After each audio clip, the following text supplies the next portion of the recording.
Hey, what's up? It's Mike Gobby with Mike Gobby's Headbangers, sitting here with Robby Lochner. Hey. From Jack Russell's Great White. And look, he's sporting the shirt. So now, Robby Lochner knows. So, man, I know. It's nice to finally be able to sit down with you. Yeah. Been trying to nail you down, and we fortunately, my friends and I saw you last night down in Tucson, your hometown, at the Rialto Theater. Great crowd, good show, but tonight, even a little bit better, and I think, what a great way to... A lot better. I hate to admit it, but it was a lot better last night. It was a rough night for me, and Jack had a hard time too. We both were struggling. Let's just put it this way, I wasn't disappointed last night, and I enjoyed tonight even more, plus it was special with ringing in the new year and everything, so it was just, it's been a really killer weekend, and what a way to wrap up 2017 with everything that happened as far as Headbangers is concerned, and going into 2018, make it bigger, better, faster, louder, all that good stuff. So exactly, you know what I'm talking about. So, all right, we were kind of talking off camera about when I first moved to Tucson. I moved from Idaho Falls, Idaho, so I was all excited because it was like, here's a big city. I'm going from 55,000 to 300-something thousand at the time, right? And the other funny thing was I was looking on the maps, and they would have like the Gila River and the Santa Cruz. I'm like, oh wow, I can go fishing. It's still blue on the maps, right? And we get there, I'm like, It's been dried up for 100 years. So anyway, remember the Tucson Garden? I know you did. Yeah, sure. What a great place that was. Yeah. Killer rock club, by the way. Yeah. No longer there, unfortunately. I mean, there's not even a building left. It's gone. So I can't remember what show it was, but I was standing in line. It was obviously a popular show because that place was pretty big, and the doors weren't open yet, and there was a line. And standing there, I was by myself. I was new to the city, didn't really know anybody, and guy starts talking to me, and we're just kind of chit-chatting. He goes, so you know Rock Lochner? I'm like, no.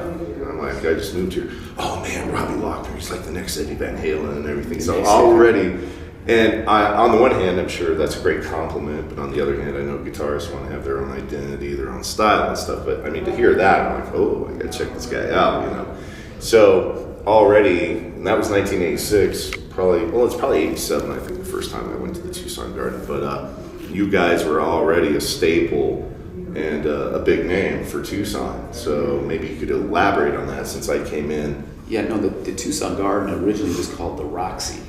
Yeah. It was the Roxy, and we opened that place up, and it could probably never be more packed. I was just talking about that today. There was 1,700 people in this place. It was an 800 capacity.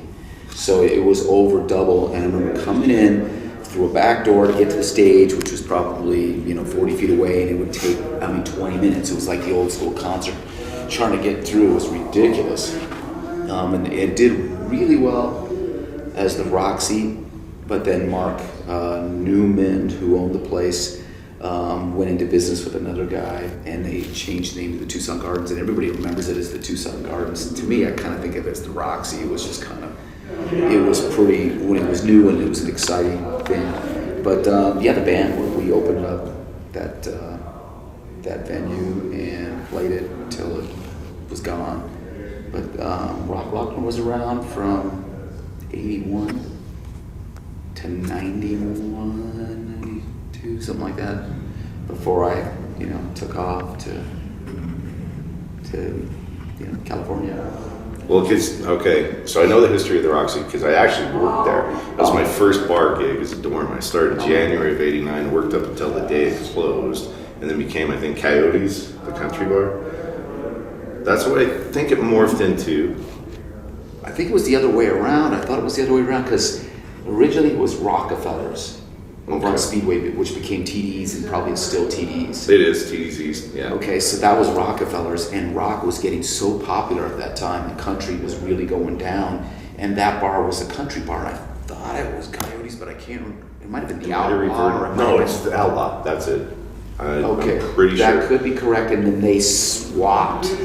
And then the Roxy opened up, and the rock was so popular, and then that didn't last over there, and it became TDs and his titty bar and all that. Yeah, and it still is. Yeah. And then the rock scene obviously, went down, but maybe it did turn. I don't know, maybe it turned into Coyotes, and I don't recall. My memory's a little foggy. I know I was there till the end because it closed in September of '89. Because it closed, and I know they did a reunion show in the venue, but the venue had been closed, and I wasn't part of that because I was already, the Lochner thing was done, and I was, excuse me, I was still, I was playing in a band in Phoenix at the time and plotting my move out. I was like, you know, if I'm going to do this, I'm not going to move to Phoenix. It was just like a little jump, and it doesn't even make sense. Right. If I'm going to do it, I'm going to move to California and do it right, and, you know. Well, okay, after you did that, it's kind of like all of a sudden you disappeared. Yeah. I mean, you did, right? Essentially. Pretty much. I mean, you know, people still remember because I kept coming back and playing shows and doing pretty well, actually. I mean, the first time I came back, I mean, it was a bar on the north side, and I played with a band. I think it was Born and Bred, that's what they're called. We had 900 people through the door, which was pretty good for 1994 or whatever it was. That'd be great, really, any time for Tucson in a nightclub, let me tell you. Since the old days, because the old days we draw 1,000 people all the time. It was like if we had 300 or 400 people, it's like, wow, what a disappointment. Now it'd be like 300 or 400 people. Oh my God, this is great. Well, I gotta tell you, spoiled. Those were the good old days, man. Yeah. Because I think everybody in Tucson, first of all, got into the garden underage. They need a fake ID. I started going there without getting my ID checked, and then I started working there, and I was still underage. I started working there when I was 20. But that was one of the funnest jobs I ever had. My first bar job as a doorman, and that was back when rock was still alive. Yeah. And you'd have those little Southwest touring bands, and they were right. nationals, right? And they'd come through, play like, what, Thursday, Friday, Saturdays? I think It was Tuesday through Saturday. I think. And they had two circuits. So one was the Sammy circuit, and that was out of, I think it was out of Denver. And there was another circuit that was out of Dallas. And they had a bunch of bands that came through. And the only band that ever played weeks there was Lochner. We would do Tuesday through Saturday. We were in that circuit that we were local, we kind of were regional. But none of the other local bands ever did. I mean, most of the bands played there, and everybody's like, yeah, we played the Rock, or the Tucson Garden. They played on Sunday nights. Sunday or Monday. That's just the way it was. Nobody else did weeks there. You know, they had to have the draw, and we had the draw at the time. And the draw had to be really, you know, in those days you had to draw a lot of people. I mean, some of the bands that were, you know, the smaller bands were drawing 100 people. It's like, 100 people. Now they'd be like, 100 people, come on in. Yeah, you know? it'd be like, that'd be amazing. And if you're hearing things in the background, we got other band members next door. So, anyway. Another band that I really liked, I never got to see you guys. I don't know how I ever missed being able to catch you. We were working there. So obviously you knew Mark Newman, and you probably knew Dirty Dan, because Mark Newman owned the place, him and when I went there, was John Miller. Yeah, John Miller, and then Phil Summers was managing, Terry Lee. Yeah. But he split, and a guy named Cameron was doing some booking, and then he took off and changed hands to Dave and Fran Bemis, I think their last name was. Some weird things stick out. So you don't remember Mark Newman? He was the one who started. I know he was owner. He was part owner. Maybe he became a silent partner. But every time we played there, he was the guy we went through. Maybe if I saw him, because I'm off. He was skinny, tall, had the mustache. Passed away a few years ago. Well, my memories were there's a couple bands that came through, and I don't know whatever happened to them except for one, and that was Kaiser. Kaiser. Yeah. Yeah. And unfortunately, Mikey Kaiser passed away. play there? Oh yeah, they'd come down and they'd play. I think I saw him 2 or 3 times in the time span that I was there. But Mikey Bones is unfortunately passed Just away. this past year. And then Killer Pistol Bass Pete. He passed away, like I think the year or A so couple years before ago. that. So Brett? prior to that, we did a couple of reunion shows that were huge, that were really good. And Up in Brett, Phoenix. yeah, at Joe You know what? Strada. Those guys did that, and I was like, man, why didn't you tell me? You know, Had I known that you would have been. I didn't know him that well. I know him better. Like when Brett, we did a show. I think I want to say it was last April. It was Brett singing, Carmine at Peace playing drums, Rudy Sarzo playing bass, me playing guitar, Billy Stokes playing guitar, and we did a show at Cooperstown. And that's when I started to get know Brett better. But I mean, Brett still sings amazing. Yep. That guy should be singing in Skid Row. If Sebastian Bach isn't in Skid Row, Brett Kaiser should be in Skid Row. Well, he can sing the shit out of it. I know the whole history. tie-in with Madam X. Exactly. That's why I was going, why why isn't he singing with him? Is what I wonder. And he still sings really well. Yeah. He's got, well, I don't think I could probably mention it. Off camera, I'll tell you. Okay. Something you may or may not know. But yes, Brett Kaiser still has it. I've gotten to know him. Bruce, not so much, but I got to know Mikey and Pete, and unfortunately they passed. But we did a couple of really good shows up there, and then we've done some memorials for them up there. But yeah, Brett's still got it. And Madam X has a record. Yes. It's either coming out or is out right now. It's on David Ellison's label, EMP. Okay. Cool. And he's another good friend of myself and Headbangers and other people up there. In fact, I just met with him over the weekend. And I mean, great guy. And Ellison Coffee, we were talking about that. If you like coffee, check out Ellison Coffee Company. It's actually good. So anyway, so let's fast forward a little bit. Another band that you were in, and again, I didn't get to see you play, was Fight with, at the time, Rob Halford being here, basically in Arizona. Wasn't he splitting his time between here and Great Britain or where the hell he was living? I'm not really sure. I'm sure he was definitely in Phoenix at the time I was. Well, not here in Flagstaff, but Arizona. Oh yeah, you as know. well. I mean, yeah, We're in Flagstaff right now. Yeah. I can never remember where and you especially. Yeah, right. What city Oh, were yeah, you? yeah. You write it on your set list, so you know where you're at. But how was that, man? Now, It that was some really heavy. cool. I mean, because Rob was such a professional, and he was so good every night. I mean, it was almost like a record. He was so consistent, so like, and just to hear him warm up, it was a trip. You know, he would just go and scream for a few minutes and go out and just, pummel you. I mean, he was talk about spot on. It's like, damn, every night he was just flawless. Yeah, I don't think I've ever seen him suck.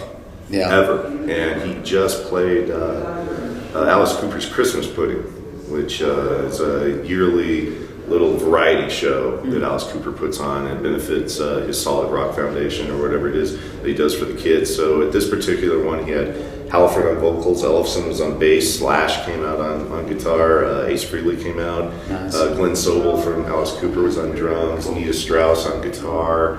God, who else was there? I can't remember. Of course, Alice comes out and sings, but That's cool. What you was should that come out at? and do that. This particular one was at Celebrity Theater. Oh, they were wow. doing it at Comerica for a while, which was Dodge Theater downtown. If you're familiar with that. I'm not. I know Celebrity Theater. Okay, well, yeah, Celebrity's been around forever, and yes, it still goes around. Yeah, So that's awesome. you should look into doing that. Yeah. You know Danny Zelisko? I don't know him. I've heard his name forever. And I've had Evening people- Star, remember? Yeah, Evening Star, of course. So- a lot of people told me, "Yeah, I'm gonna introduce me to him years ago." And, Danny. Hey, Danny, how you doing? I barely know him. Just like that much. But And I haven't met him. I don't think, unless I don't think. I'm sure I haven't because people told me I'm going to be in the Evening Star, the whole thing for years, and it's just never happened. But it'll happen when it's supposed to happen. It's just the way things roll. we'll make it happen. All right, cool. I know people that know people that know people that know Yeah. your people and your people and our people and those people. And they can call each other. That's right. Make it happen. All right. 7 degrees of separation or whatever they say. Maybe it's 5 or 4, 3 and 2. 6 1. degrees of Kevin Bacon. Oh, is that what it is? 6 degrees? Okay. I don't know, whatever the hell it is. But, Probably so, Fight was, again, I didn't get to see in that, but man, that would have, well, you just said that was a great experience for you. Yeah. And then, was it around that time or a little bit later that you released a solo album? It was a little bit later. Okay, because I got that. Oh, you did? Yes. Really? Not many- Somewhere in my huge collection. Not many people, I should say not many people because I sold a lot of them, but, well, not that many. I think it was 5,000 of them. They're all gone. I have one copy. Oh, jeez. I have one copy, but a lot of them were sold over in Europe. Of course, yeah. It's always So- a big market over there. I mean, I was shipping them like, box loads over So there. did you distro yourself? I essentially? did. And, and it was weird because then I would get these orders and they would send me the checks. And I'm like, here you go, take them, And then I was going to keep doing it. I was going to change the cover, had a better cover. Not the cover was cool, better picture of me, because the back picture is real dark and everything. So I had a much better shot. And I was like, yeah, we're going to change it and do all this. And then I ended up doing this band called Jillian's Crush, and it was different. It was kind of a pop punk, post-pop punk, whatever it was, in the mid to late 90s. And it was actually really catchy stuff with a little more guitar playing than you would hear in that style of band. And things were looking really promising for us. And I was like, you know what? I'm just going to go in this direction because this has big potential what I was doing. I mean, it was half instrumental and more of that, rock, which is cool, but it wasn't really happening for the time. I wanted to do something that was, and a lot of people were like, "Wow, why are you doing that pop stuff?" And I was like, "It's not really totally pop, but I mean, yeah, it's pop." But it was fun. I had a good time, and it looked like things were going to happen. Unfortunately, my partner, Bernie Corrigan, who passed away himself recently, 5 years ago, signed a bad contract with a couple of guys that locked us in and wouldn't let us so do you're anything. stuck. We had, deals in the works, and they wouldn't let it. I was like, wait a minute, isn't that the point? Is that we're gonna get a deal, or we're all gonna do something? But they were worried we were gonna drop them and then move on without them. And I suppose that kind of stuff happens, but myself and Bernie are loyal type people that, you help us get to a point, we're not dropping you off. Hey, we got here, see you later. It's like, you helped us get here. We're gonna keep you in the party, Why wouldn't we? You got us to this point, and one of the guys had a studio and he was producing the music, and it was like, why would we switch gears, If it's getting us a deal and everybody's really digging the music, it just makes no sense. It's like, you're going to get to the Super Bowl and you won. Now change the coach, change the quarterback, It's just not the way we think, But So doing the more poppy stuff, did it kind of round you as a musician, do you think, or? I don't know if it rounded me so much, but I mean, it just added some more. I guess it helped add different dimensions and kind of maybe look at things a little bit different. Because one guy that did the pop thing, he's now all metal. Exactly. Jason Hook played with Hilary Duff and Mandy Moore, and he's in Five Finger Death Punch. Oh, really? Yeah. Wow. Yeah. Nice. And who else did he play with? Bullet Boys, Vince Neil. No, not the pop Boys. stuff. Pop stuff, just Mandy and Hillary, okay. Yeah. And Wow. then So, his solo. Wow, that's cool. So he's stuck in now. Yeah, he's mainstay in Five Finger Death I Punch. mean, some people, don't get that. It's like, well, you were pop. I mean, I've heard people talk about Phil Anselmo. I've seen stuff online, like, oh, you see them, look at the proof. A guy had this thing, the proof, look at his hair, he wasn't always metal. It's like, people evolve, Well, plus what's wrong with being well-rounded and versatile? Exactly, and that guy's phenomenal. I mean, holy shit. Have you ever seen that guy live? Which one was it? Phil Anselmo from Pantera. Yeah, I just saw. Is it Dead Cross? I don't know. Or was it? No. Dead Cross is Mike Patton from Faith No More. Superjoint. I just saw. Okay, is that what he's doing now? It was Superjoint Ritual. Now I guess it's just Superjoint. But who I really wanted to see was now I'm gonna. Who's the other? I got my helper. What was the other heavy band? Which other? With Down. With yeah. Pepper from Corrosion of Conformity. Oh yeah, I love that. That's who I'd really like to see is Down. And Corrosion of Conformity is coming with Black Label Society in February down there in Phoenix at the Marquee. So I'm looking forward to that because that'll be a killer show. Yeah, that'd be awesome. And now speaking of well-rounding yourself for versatility, here's a kind of generic question for you. Who are your influences? Well, originally, I was listening to guys like Ted Nugent and Michael Schenker, and I really like Richie Blackmore a lot. Unique stylistically, everything about it. Van Halen was a huge influence on me. Probably the number one influence on myself, and probably a gazillion other guys, through that time period. But I love Bach, Beethoven, Mozart, Paganini, all kinds of other stuff. Brad Paisley. Brad Paisley's just sick. Yeah, right. I saw him, and that was one of the funnest concerts I've ever been to. Because I'm a rocker, but I like all music, and I like country and rock and country. Yeah. He comes out and just threw a party, and it was a blast. Cool. I've never seen him live. His stuff his playing. Some of the country players are just so good. Because they got to play real clean. Yeah. Too, so they're just precise. And they just, the whole hybrid thing and just, the technique, it's really good. So a lot of people, country is like, Pay attention. Pay Pay attention. attention. It's really good stuff. I mean, listen to Albert Lee. He might be a little older style country, but I mean, I love Albert Lee too. I mean, talk about ripping. I'm just open to if it's good, it's good. You know, Right. it doesn't matter. I can't go. It's got to be metal, or it's got to be rock, or it's got to be blues, or it's got to be pop, or it's got to be whatever ragtime. It's got to be. I don't care if it's good. It's good. You know. Scotch album. Yeah, exactly. I love Scotch well, album. people pigeonhole or they get tunnel vision and they Yeah. don't want to broaden their horizons. And I was actually kind of guilty of that back in the '80s, where I was more hair metal. And like, to be honest with you, at first I didn't get Megadeth with their time changes and stuff. I was like, now I love it. You know, Yeah. and so much as you grow and mature, it's just like I think with taste buds. As a kid, Yeah. I hate this, and this. Now That's I'm older, right. I love it. Yeah. Now Stanley Jordan. Yeah. Is he an influence on you with the two He hands? wasn't really. Of course, I knew who he is the first time I saw him. I went, "Oh my God, this guy's brilliant!" And I've seen him a couple of times at different jams at NAMM. And he's a brilliant player. He's really jazz, though, and his technique is real different than the way I approach it. Are you okay? Chapman stick.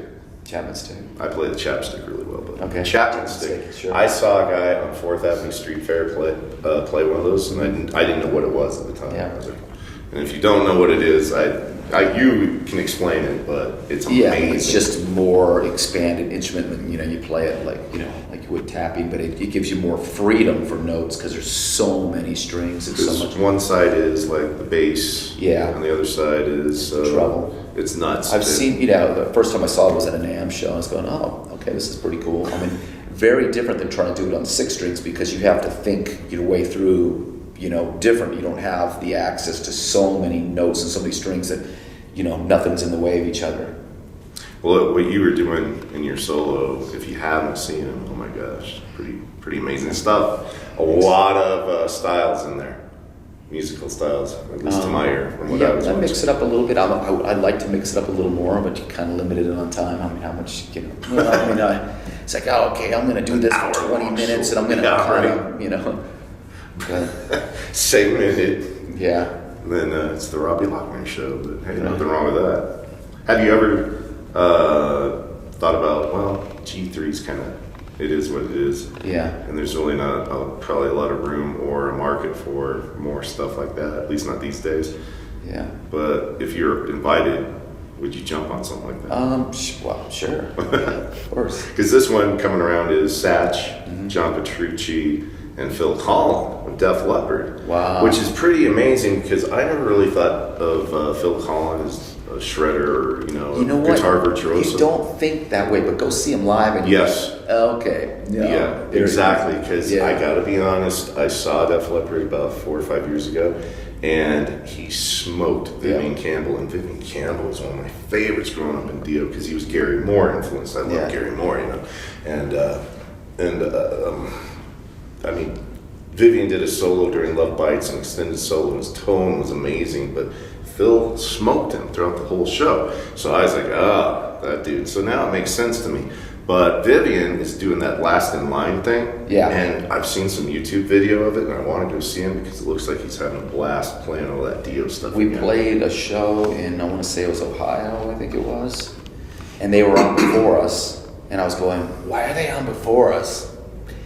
It was, so we went on right after them. They were doing all the Dio stuff, like Yeah. Vivian, and they had Vinny. Mm-hmm. And I was pretty impressed, like standing behind Vinny playing. I was like, oh my God, I was setting my stuff up, sitting back behind them, behind the stacks, getting my stuff ready because the changeovers had to be quick. And boy, Vinny was, I've always liked his drumming, but to sit there behind him while he was playing, it was like, man, that shit's powerful. Well, he's got a very, I He's unique. You know him when he's playing. And what's funny is I think on 2 songs on records with him. We haven't met. I've met his brother. I played with his brother live. You mentioned that, yeah. But I've recorded with Vinny without having ever met him, so it's kind of cool. Well, that It's happens a lot these days with Yeah. musicians. Like, hey, we I'm played on a record together. with this other guy, but did I play with him? No.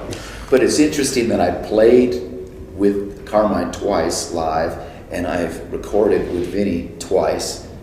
So obviously I met Carmine, but I don't know Vinny. So What did you think of the whole band? doing the Dio stuff like It was that. good. It was really good. Definitely well worth seeing, you know. Because two of the guys, Andrew Freeman on vocals, did Raid the Rock Vault out in Vegas. Okay. And then Vinny, of course, on drums, original Dio drummer. Yeah. Those two played together with George Lynch for a while. Oh, really? Yeah, Andrew sang for George for quite some time. Vinny played with him as well, and I got to know them a little bit. And you're right, it was fun watching Vinny up close really instead cool. of in an arena from far away. It's weird, yeah. It's sitting behind him. You're not getting as much of the monitor and everything. You're just getting pure Vinny. And it was like, wow, man. It was just, I mean, it was pretty cool. I was like, damn, that guy's. I mean, I knew he was good when I listened to the tracks. When the guys sent me the tracks, when I recorded, I was like, yeah, his drumming sounds bitchin'. Oh, it's Vinny. Oh, okay, cool. But sitting behind him live, I went, whoa, you know, that's a whole different experience. Yeah. What were these tracks, if you don't mind telling me? It was, oh God, why am I spacing it out? Jimmy, sorry, I'm forgetting it. It'll come to me. DeGrasse, No, Deanda. no. No, he played in the thing. Oh, no. Trying to. It'll come to She's me. naming other drummers. We weren't talking about the drummer you played. You hush. Jim Crean. He does the thing with the brothers, both the brothers. They have a drum circle, or they do something. Oh, since now they talk again, because for a while there, I think they were at odds. Were Vinny they? and Carmine. See, I don't know That was the anything about story that. I had heard. They didn't talk Well, to each other for a while. Now I'm it's- not sure, but they do this thing with this guy, Jim Crean. He's a singer. He's out of Buffalo, New York. And he's got a couple records out. And he asked me to do a track with him. And I did the track. But he's been doing this, I don't know if they call it a drum circle or what it is exactly. Now, I know Okay, it's- look that up. You're going to have the assistant over there. Look that up. Yeah, look it up. Carmine and Vinny Appice, who are a piece. However, each one Well, I think says. one's a piece and one's apathy. Yeah. So, and the other one, you know, it's just that I've been sick and I'm tired and my thinking is slow. So Yeah. take me a minute to remember.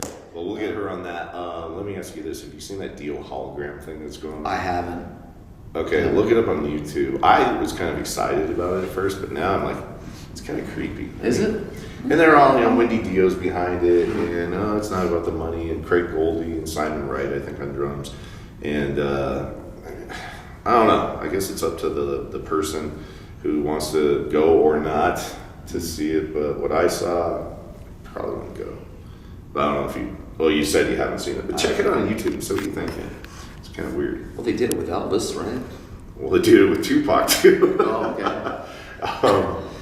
The best way to experience it, right? So he's actually they're using a hologram, obviously his recorded vocals, and they're using live musicians with him. Mm-hmm. That's pretty cool, man. You know, you can't interact with them, so that's a bummer. But you know, Well, it's kind of interesting, actually, how they do have him ask for audience response. Like, what I was reading about it, like during Heaven and Hell or something.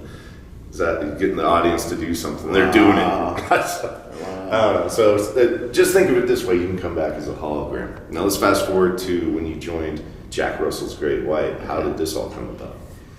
Or is there anything in between that you want to mention? well, I mean, there's things in between, little things I did here and there, but Well, I mean, can I say something? Oh, somebody That else one, go. when you were at Fender Skirts with with Dig Dig Jelly, Jelly, yeah. with Dig Jelly, that was a band that I played in quite a while, and had a little record deal, and we toured the country, and you know, we did a couple records.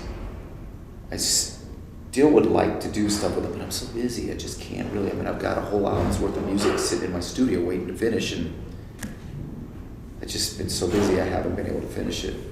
Well, maybe one day you can just let it sit there for Yeah. a while. Did you come up with it? What was it you needed? Jim Crean, Yes. With Carmine and Vinny. They The do. Sinister album. Also, Paul Shortino did vocals on it too. It's called what? Sinister came out in September of this past year. What? but that's the record. But they do a thing with Vinny and Carmine, where they do like a drum circle, or I can't remember what They're it is. actually touring with it right now. They As a are. matter of fact. So what's that? You got to look that up. Yeah. Thank may you for have to giving me edit this one out. clarification. Whatever. So there's a couple little things. Like I played with George Lynch out of Mars Music. I I was opened gonna say, up. when was that? I opened up playing my instrumental stuff, and then came back and played bass for him. Oh, is that right? Because man, I've been friends with him since '97. He actually built me one of his Mr. Scary guitars. Oh, really? It's heavy. It's like 13 pounds. It's the Bones from Yeah. the old J Frog. Yep. Basically like that. I know J Frog. Yeah, I met him at NAMM one time. He's really cool. He's way Interesting cool. dude. He's working for G&L now, and he keeps saying that we're supposed to get together and maybe talk about doing something. Really cool guy. I also know Dallas Brown. I haven't seen him in years. Don't know what happened to him, but he was building guitars just like that. And he was like his competitor back in the day. J-Frog, we're not building this. J-Frog's still going. Dallas Brown, I don't know what happened to him. Well, all right. So Jack Russell's Great White. Here we are. So How what did it all happened start? was Derek Pontier played drums for Grey White. I'm not sure the years exactly. I think it was like 2003 or something. I think it's like 4 to 5 years with him. I met him. I was playing with that band Dick Jelly at a NAMM jam, and this friend of mine, Dario Seixas, was friends with Derek, and he brought him in to the jam. And then they were watching us play, and then I was like, let's come on and play. So the three of us played together, and we just kicked out a bunch of jams, and it was cool. It felt good, and it was like, yeah, this is cool. So we kind of kept in touch, and then Derek brought Dario and myself out to the desert to meet Jack to do his solo band. And Jack had been sick, so he wasn't in Grey White, and he was in no shape to be doing a band. I mean, he just wasn't. And so we met, and then I think it was about a week later, I came back and saw Jack, hung out for the day, and he was still boozing it, and he just was not in good shape. And I was like, it's not going to happen, you know. So, you know, flash forward 9-10 months, it's still 2011, because this happened in, I think, February of 2011. And then it was December, and Dario had been keeping in touch with Jack, and he goes, he's doing way better, you gotta come over and see him.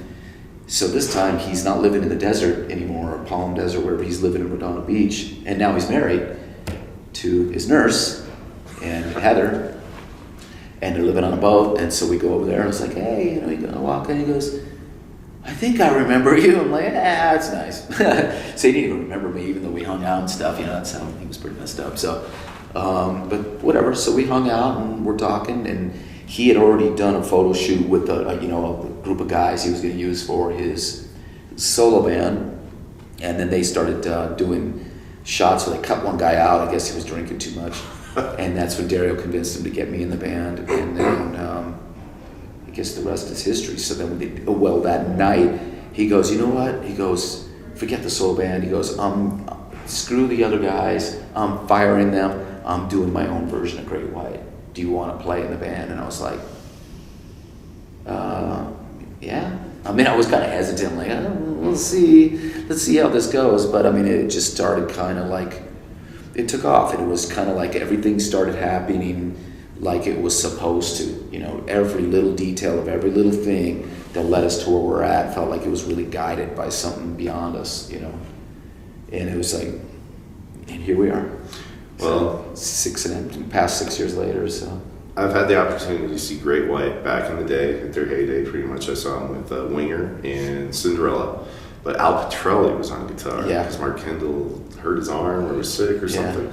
And then I saw him in the 90s down in Tucson at this big-ass country I was bar. there. The Wild Wild West? Yeah, you were there? I was there with Barry Sparks. He invited me down. Yeah, Barry's. I Yeah. got to know him. I haven't talked to him in forever, but yeah, then. And then I saw the Jack Russell version in 2012, November, at Club Red. And that's the one I was telling you about when we were texting back and forth. I had I'm trying to remember Club Red. I can't remember what club. that one was right there at University and the 101. Was that the one with Faster Pussycat and all those other bands opening? That was the tour? No, you guys, man. Oh, I do remember it. Do you remember? I Matthew do remember Johnson it. was on Yeah, guitar. I with do you, and- remember it now. And I don't remember who else, obviously. It But was Dario and it was Derek. Yeah, I do remember that place now. And what I remember is I was like, okay, how's Jack gonna sound? You know, he comes out, and I was actually surprised that he sounded better than I thought he would, but he's still a little flat. And I hadn't seen you guys since then until last night at the Rialto, and then tonight and last night when he came out and started hitting those notes. I was like, oh man, Jack's back. But last night wasn't even close to how he's been singing. I mean, it was a rough night. We both had a rough night. But I would have been disappointed in it. But then tonight, even better. And I was like, oh man, this is. I'm so glad he's getting healthy, or he's gotten healthy again, and he's back, because I mean he has a great voice. I mean, I was telling him that the first album was the black with white, great white on it, and it was weightlifting in Idaho Falls, Idaho. It's in 9th grade, and these dudes would play tapes, or actually it's 10th grade as a sophomore, that's right. They bring in tapes, and one was that tape, Great White. And I was like, oh my God, I gotta go buy it. And I went and bought it, and I found the EP, the original EP. And apparently I got the very first one with the blue lettering Jack was telling me. So I've been a fan ever since, but his first 2 albums, that first one I loved, the cover of Substitute. Yeah. Oh my God, it's just great. You know, Stick It, and you know, all that stuff. And then Shot in the Dark I liked a lot, and then they got a little more bluesy, but I still dig what's going on, and I'm really glad that you guys sound, first of all, the band you've got going on right now is smoking. I didn't realize Tony Montana could play the way he does, and you two complement each other. You're up there tearing it up and sounding great. Jack sounded great. So now I got to put you above the other version of Great White, because Terry Illouz I've always been a big fan of as far as vocally with like XYZ and stuff, but since Jack was what I grew up on, he is the voice of Great White, honestly, and I'll say it right here. Nothing against the other version, but now that he's healthy and he's got that voice back, I give you guys the edge. And I'm not saying that because you're sitting here and I can say whatever I want, because this is me, it's my brand. I don't have any bullshit to deal with or any boss, so there you go. There's, I think he's been getting steadily stronger. Good. The first year, it was. I remember the first show we did. He goes, "Oh, I'm going to see how I do. I might have to shut it down, but he doesn't do well." And it was like, he did decent, but he was like, it was a little rough. And then we did a tour, like a 6-week run, and it started off rough. And I know the other bands were like, "Oh yeah, Jack, he doesn't sound good," But he started getting stronger and stronger as the tour went on, which usually it's the other way around. Yeah. And by the end of the tour, he had kind of picked up steam. It was like, okay, he's starting to sound, more like himself. But the odd thing is, when we started that tour in January, I think, of 2012, before the actual run happened, when we were just doing shows, we sold out everywhere we went. Every show was sold out. When we started that tour with all those bands, like 5-band tour, all of a sudden crowds just diminished. They just dropped, and after that it was like it was weird. And also we dropped, and then we had to build ourselves back up. It was the oddest thing, but steadily over the years he's gotten stronger. So proof is in the pudding. Come see the band. I mean, it's pretty hard to deny. There ain't no denying. I saw the proof 2 nights in a row. As much as you may have hated last night, again, I wouldn't have been disappointed, or I wasn't disappointed. And tonight I was really disappointed with last night. I know you're being hard on yourself and stuff. I just know what I'm capable of playing, and I just hate being inconsistent. That's probably tough, right? Yeah. But I think the combination of no sleep. I had a tamale for dinner. I need a lot of food in me to keep myself going, and being sick. The whole combination was it was a battle for me. Yeah. And there's times where you don't have sleep and you have to battle just that. But being sick and not having food, it was just one of them, maybe all three. Well, again, I wasn't disappointed, and you're your own worst critic, of course, and it's sometimes good to be that, and maybe not so much because you're so hard on yourself. What you think might suck to the listener, the fan out there, they're like, oh my God, he was so good. So I mean, people seem to like it, and a lot of people were saying the that. crowd was great. I mean, it was way bigger than I thought it would be for Tucson, because that market's really tough right now. Me being back down there after being up in Phoenix and seeing just how small it was compared to Phoenix. Like when I first moved there, I told you I thought it was a big city. Being up in Phoenix for 12 years and now back down there, I love the town and everything, but the market just is, and it's tough. It ain't like the good old days. So to have It's tough, but it was, we got, whenever I play there, I usually do pretty well, decent, just because I grew up and played there so long. So you got a nice little fan base. They certainly made the noise for and you. It seems like what always happens is I'll see somebody I haven't seen forever. There'll be a core of people who always come, right? And then then there's the people that I'm going to be there and they don't show up. And it's exactly what it was. It was the same thing. And then I have all my family, which, there was 40 of them there. Yeah, you got your nice little sections, the Lochner section. Yeah, and backstage, or on the stage or whatever. Right? Yeah, it's on Facebook right now. When I introed you, I started cool. I started with that little section, went out and then came back and got you, and that was it. Yeah. So, I just lost my train of thought. I'm tired too. It's been a hell of a weekend. But, I was going to say, you were talking about, you never expect, or you don't know who to expect to show up. Yeah. Is that pretty cool though? It's like, oh my God. Yeah, it was. Because it's always different each time you come to see something. And I'll get surprised. I mean, I was surprised by some of the people that showed up. There was two guys in particular, I was like, I couldn't believe they were there. I don't know if they came together or not, but guys I went to school with, and I was like, man, they haven't seen me play since high school. And where'd you go? Saguaro. Okay. And they were both, I just happened to walk out and they were both there. Otherwise, I might not have seen them. And there was a few other guys that were there that I wish I would have seen.